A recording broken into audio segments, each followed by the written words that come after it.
শুভেন্দু অধিকারী মাননীয় মুখ্যমন্ত্রী, তাকে অন্তত এ ব্যাপারটা আমি ধন্যবাদ দেব যে তিনি বলে দিয়েছেন যে কারা কারা এই যে সই তদন্ত বলে যেটা চলছে, তারা তৃণমূল কংগ্রেসের ভেতর থেকে কারা এই চিঠি দিয়েছে এটা যে সামনে বলে মুখোশ খুলে দিয়েছেন।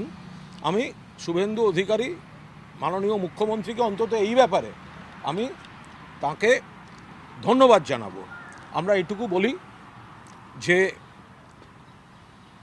সর্বভারতীয় তৃণমূল কংগ্রেস বিধায়ক ঋতব্রত বন্দ্যোপাধ্যায় এবং বিধায়ক সন্দীপন সাহাকে দলবিরোধী কাজের জন্য দল থেকে বহিষ্কার করেছে।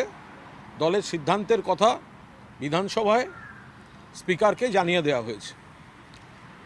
আমাদের পরিষ্কার বক্তব্য, দলের মধ্যে যদি কোনো বক্তব্য থাকে আমরা 100 বার দলে সমস্ত রকম আলোচনা করা যেতে পারে। সেদিনকার পরিষদীয় দলের বৈঠক নিয়েও যদি কারুর কোনো বিধায়কের কোনো বক্তব্য থাকে, আমরা অনেকেই আমাদের বক্তব্য জানিয়েছি, আগামী দিনে আরও জ্বালাতাম।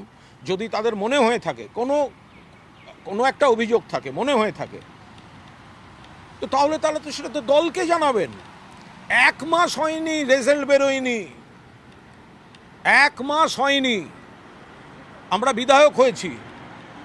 তার মধ্যে দলের বৈঠকে থেকে কে কি ভুল মনে করলো, সেটা আদৌ ভুল নাকি ভুল নয়, সেটা সরকার পক্ষকে চিঠি দিয়ে জানাচ্ছে। এটা হতে পারে কখনো?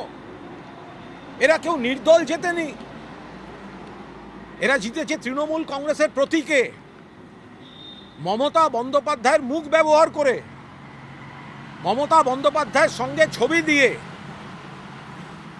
জেতার পর দল যেহেতু সরকার পক্ষে নেই, সরকার পক্ষে থাকলে এরাই আবার মন্ত্রী হবে বলে লবি করত। এতই যদি খারাপ দলটা, এত খারাপ দাঁড়িয়েছিলেন কেন ভোটে তৃণমূল কংগ্রেসের তরফ থেকে?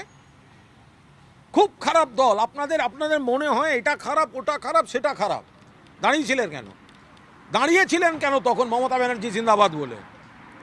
আর আজকে দলটা সরকারে নেই, বিরোধী পক্ষে বসতে হচ্ছে, সঙ্গে সঙ্গে দলের সব খারাপ হয়ে গেল। এবং এটা কত বড় বিশ্বাসঘাতকতা যে দলের পরিষদীয় দলের যদি ওনাদের মনে হতো যে কোনো গ্রস ইরেগুলারিটি চলছে, ওনারা যদি দলকে বলে তারপর সুরাহা না পেতেন, ওনারা যে কোনো তদন্ত চাইতেন, তাদের ব্যাপার।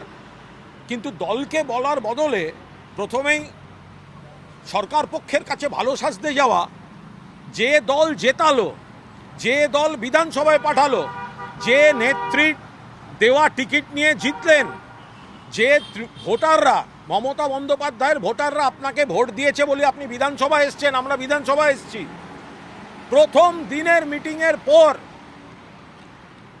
এত বড় বিশ্বাসঘাতকতা, এটা হতে পারে না। এটা এন্টালি এবং উলুবেড়িয়া ওখানকার